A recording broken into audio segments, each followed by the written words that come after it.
Hello, everyone. I hope that you all had a really wonderful Easter. I know our family had a really nice weekend. We spent most of our time playing outside in the beautiful weather that we've had. We were dyeing eggs and just spending a lot of time together, which was really nice. Um, did the Easter Bunny come to your house? I know yesterday I was telling, or not yesterday, but last week I was saying that I really hope the Easter Bunny came, and I still do.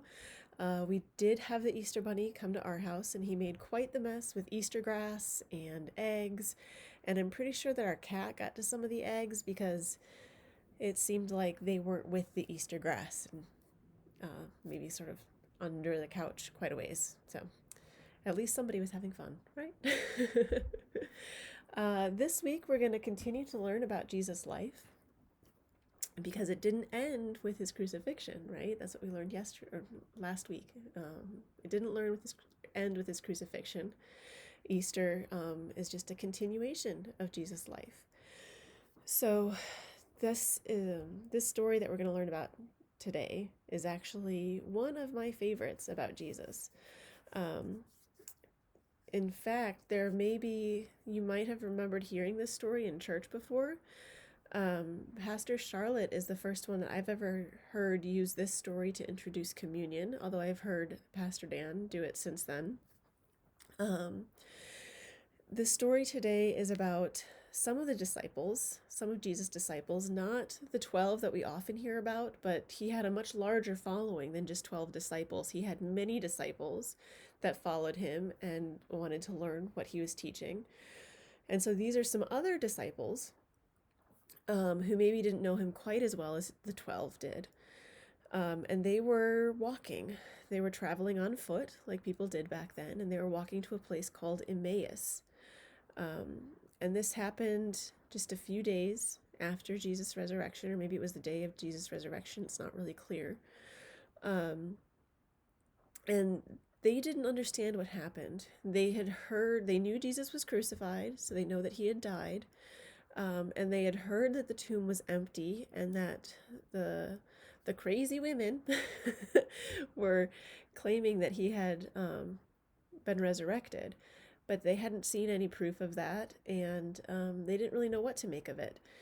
They really only knew that Jesus had been crucified and that his tomb was empty.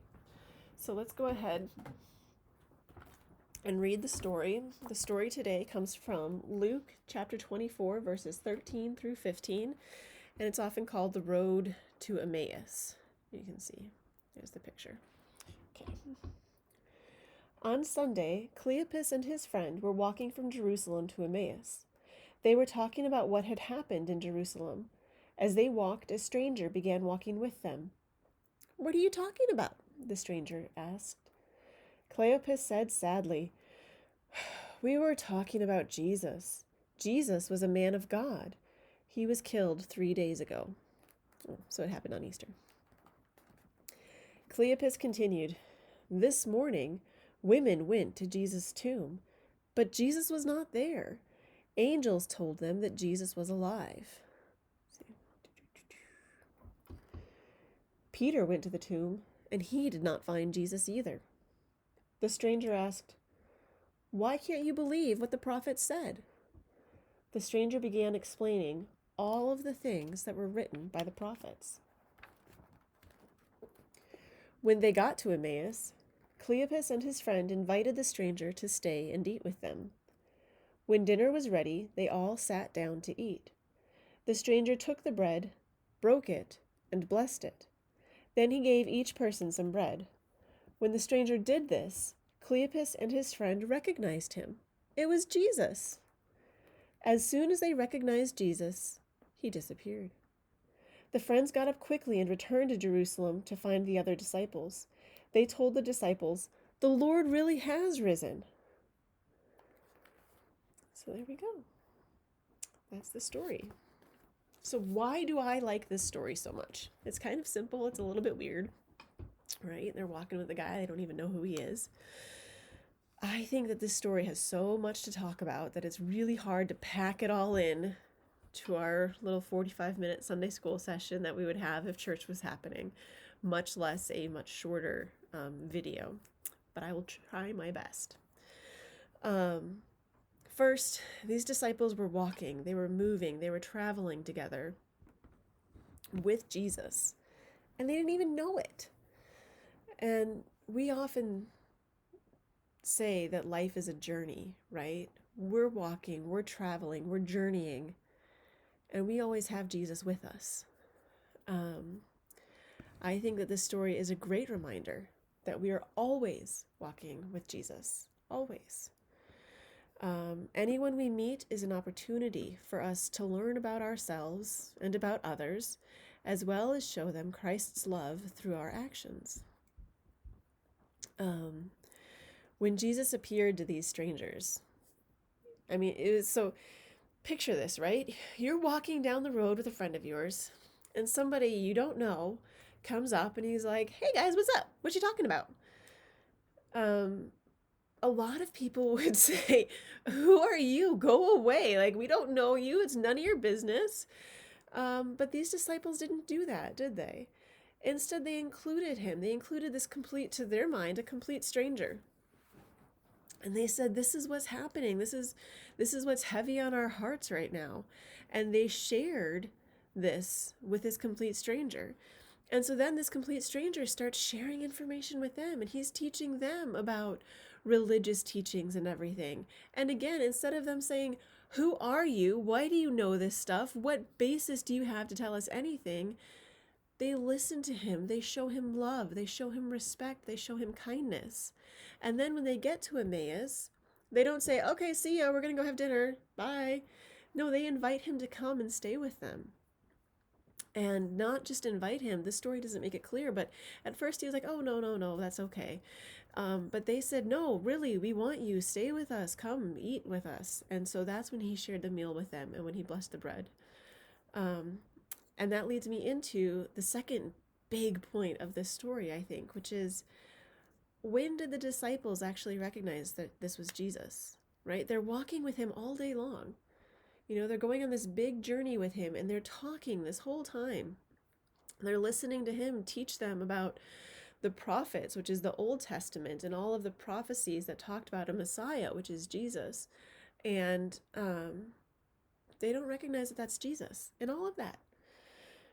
And Jesus was known for preaching and for teaching about the prophets. And so you would think that these words would get through to them and they would be like, "Something's familiar about you." But no, it's not words. Words don't do it.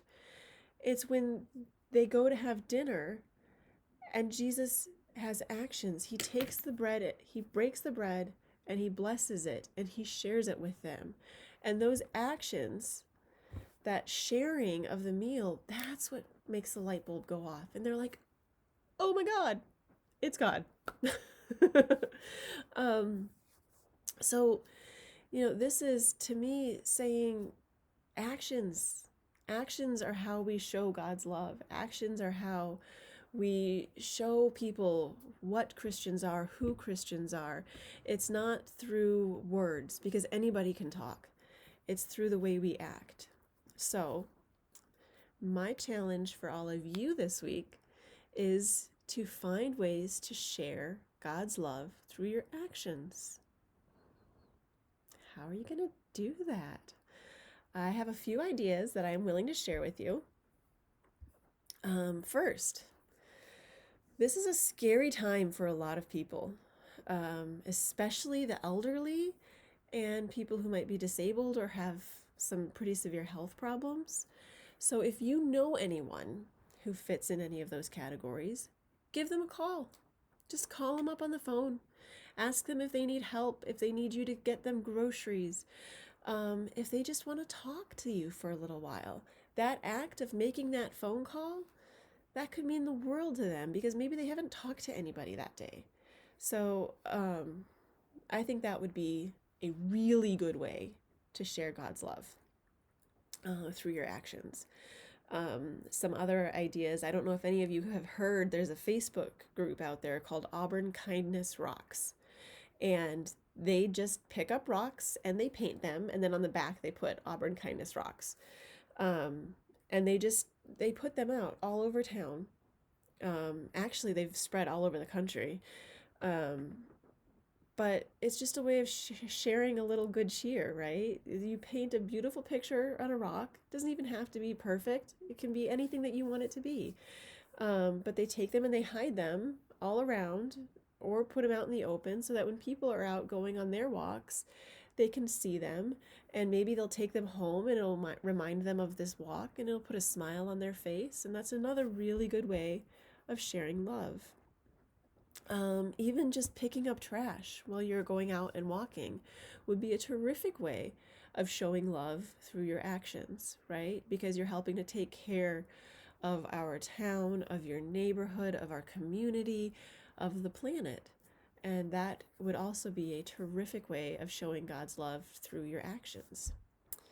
So before we close, I want to share just a very short little meditation with you guys. So if you would work with me here, go ahead and close your eyes. And we're going to start deepening our breath. So you're going to breathe in and count to 3 and breathe out while counting to 3. So they're even breaths. So breathe in, 1, 2, 3. Breathe out, 1, 2, 3. Breathe in, breathe out. Breathe in, breathe out. Okay, keep that deep breath going while I talk. Imagine that you are taking a walk in one of your favorite places. Maybe you're down by the river, listening to the water rush by, or in your neighborhood with the wind blowing and the birds singing. Look around you in this place and think of some of your favorite memories there. Keep breathing.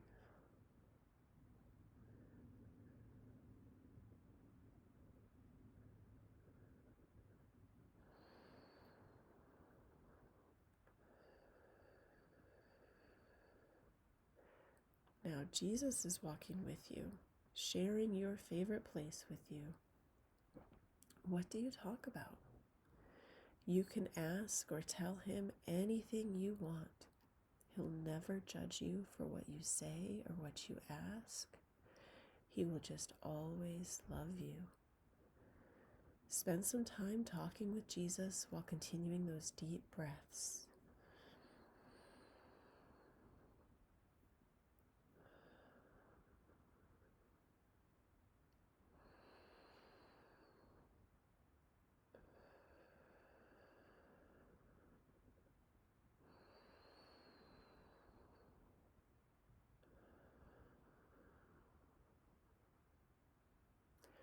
Once you've finished your conversation, Jesus says goodbye. He promises you he will always be with you, even when you cannot see him. Take another deep breath in. Let it out. And when you're ready, open your eyes. I hope that little meditation helped calm your mind and reassure you of God's love. Let us close together in prayer. God, thank you for Jesus. Help us remember that you are always with us, even when we can't see you. Help us also look for ways to share the good news about Jesus with those we meet. Amen. Thank you all for joining me this week. I hope that you have a wonderful week. I hope this was a good story time for you guys. And I hope that we can see each other soon. I love you all. Bye.